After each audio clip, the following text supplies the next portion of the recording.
Well, we always say retirement is a journey, one that you shouldn't have to navigate solo. So that is why every week here on The Right Path to Retirement, we turn to financial advisor Jimmy Lynn, certified financial planner and the founder of Right Path Wealth Management right here in Las Vegas. This next story I want to talk about fascinated me because I absolutely love the Masters golf tournament. It is on my bucket list to go, and I'm very jealous of Jimmy over here because he got to go for the first time this year, right? I did. Yeah, Casey, I remember talking to you about this, but yeah, we went to the Masters this year, and a once of a lifetime experience. And there's nothing like being there. It's not like you see on TV. I mean, just to be in the well manicured grounds of the Masters, and then just to feel the energy was life changing. And so I loved it, and I feel very fortunate that we're there. Plus, as we told you, I got that mythical gnome.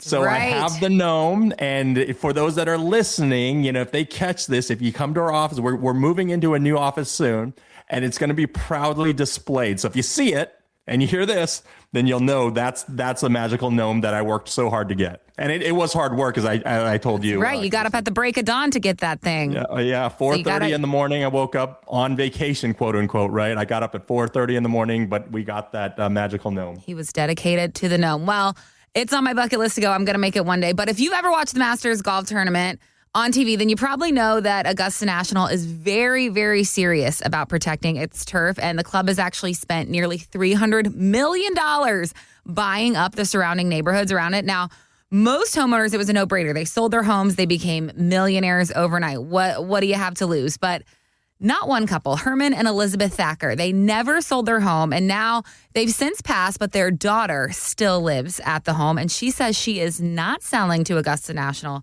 unless the price is right. So now this house is a legacy asset. So I wanted to talk to you about this, Jimmy. I'm wondering, how should retirees think about passing a home on to their heirs? And is that even a smart move? I'm curious what your thoughts are on this. Well, first of all, good for the Thackers, right? Standing their ground. Right, standing their ground. I mean, we stayed at the Masters, and we had a house, less than a mile away, and we paid a ton of money for that. So, that's a valuable asset. And so the first reason why I say good job for the Thackers is because if they had sold during their lifetime, maybe they're thinking in their head, we have this property, we're getting this great deal, we'll sell it, and then we'll just give the money to our daughter. Well, there's going to be a lot less being passed on because there is something called a step up in basis. And if people don't understand this or know about it, this is a really, really important concept that affects a lot of people. So the Thackers, let's just say the Thackers bought their property for $25,000, 30, 40 years ago. Okay.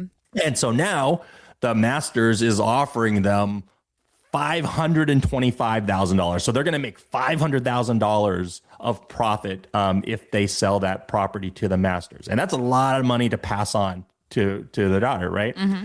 Well, there's a tax bill associated with that. So they're going to have to pay the tax bill on that, which is going to be significant depending on a lot of other factors in their income. So they may be thinking to themselves, well, I don't want to pay another 30% in taxes or whatever the number is going to be. Well, what they did, which is hopefully it was very strategic. I'm going to give them the benefit of the doubt. Instead of paying that tax bill on, say, a $500,000 gain, when they passed away, that asset got passed to their daughter. She gets what's called a step up in basis. So, Casey, remember, the Thackers, they bought that property, let's just say, for $25,000. Yeah. They were offered $525,000 from the Masters in our scenario. So that's a $500,000 profit. If they pass on, which they did, to their daughter, when the daughter receives it, she gets a step up in basis, meaning that the purchase price in the eyes of the IRS for the daughter is going to be whatever the value of that property is when she inherits it. So let's say she inherits it and it was worth $525,000. That's her new purchase price. She can turn around and sell that property for $525,000 and she will pay 0% in taxes. Whereas if the Thackers during their lifetime had sold that property, they would have paid taxes on a $500,000 profit. So that's a huge savings as far as taxes when you utilize a strategy like that. So that's the first thing I'd say is good for them for utilizing the tax code to their advantage. Well, and that's something that probably the average person is not thinking about. They're thinking, I'm just going to take the money and run. They're not thinking about the long, big picture. For sure. And you know what? People are doing this out of the, the kindness of their heart. They're thinking, you could have an elderly parent that's saying, you know what, before I pass, I want to pass on this house to my son or daughter. And they're just thinking it's out of the kindness of their heart. Yeah. And so they may do it during their lifetimes, not knowing that they are creating a tax bill that wouldn't exist if they waited it and it passed it on as an inheritance. So it's a really important concept to understand. And Casey, it's not only houses. You can have investments, right? So anything like outside of a retirement count, let's say, if you bought some Apple stock, 20, 30 years ago, and you have like $500,000 or $1 million in profits, if you sell it, you're going to pay taxes on that.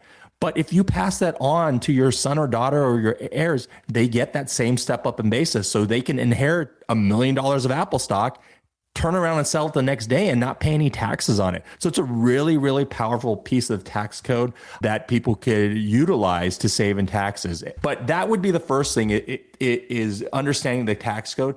But really, like whether it's smart to pass on assets like a home, that's a separate conversation, because there are things like you got to manage this property. There's it's not going to be the most liquid property if the daughter's not turning around and selling it. Then it's an investment property, so there's going to be work to handle. So there's conversations like that I think that people should always have with the people that are going to be inheriting your properties or your assets. But from this standpoint, I don't think the daughter is going to be in a losing proposition either way, because the Masters is just, it's getting more and more popular and there's only so much land around it. So I think at some point she's going to get an offer that she can't refuse. Mm-hmm. So I think we're going to have a really, really good, happy ending to this. So I say stand your ground. And wait till you get that. It's like the game show Price is Right. Show me the money, and I think she's going to get that offer. So if anyone's in a situation like this, or if that concept of the step up in basis is new and you want to see if there's other tax strategies that you may not be aware of, give us a call. That's part of what we talk about. We don't just talk about investments. We don't just talk about income. Taxes is a lot about what we talk about. So give me a call, 702-744-8344. And I'd love to talk about your situation and see if I can give you some advice. That's going to do it for us today here on the Right Path to Retirement. Jimmy, as always, thank you so much for breaking this down for us and helping people think through some very real retirement decisions. You and I will be back next week with more retirement insight for Las Vegas. But until then, Jimmy, I'll hand it back over to you to take us out today. Yeah, I just want to wish everyone a wonderful weekend. And if you're listening to this and you have questions, don't hesitate to pick up the phone. Love to get you on the right path to retirement. Insurance products are offered through the insurance business Right Path Wealth Management. Right Path Wealth Management is also an investment advisory practice that offers products and services through Impact Partnership Wealth, LLC, a registered investment advisor. IPW does not offer insurance products. The insurance products offered by Right Path Wealth Management are not subject to investment advisory requirements. Investing involves risk, including potential loss of principal. Any reference to the protection, safety, or lifetime income generally refer to fixed insurance products, never securities or investments. Insurance guarantees are backed by the financial strength and claims paying ability of the issuing carrier. This radio podcast is intended for informational purposes only. It's not intended to be used as the sole basis for financial decision, nor should it be construed as advice designed to meet the particular needs of an individual situation. Right Path Wealth Management is not permitted to offer, and no statement made during the show shall constitute tax or legal advice. Our firm is not affiliated with or endorsed by the U.S. government or any governmental agency. The information and opinions contained herein provided by third parties have been obtained from sources believed to be reliable, but accuracy and completeness cannot be guaranteed by Right Path Wealth Management. Market Guard is a firm that provides investment signals as well as portfolio allocation recommendations, wide variety of model portfolios. Market Guard does not offer advice or enter into fiduciary relationships.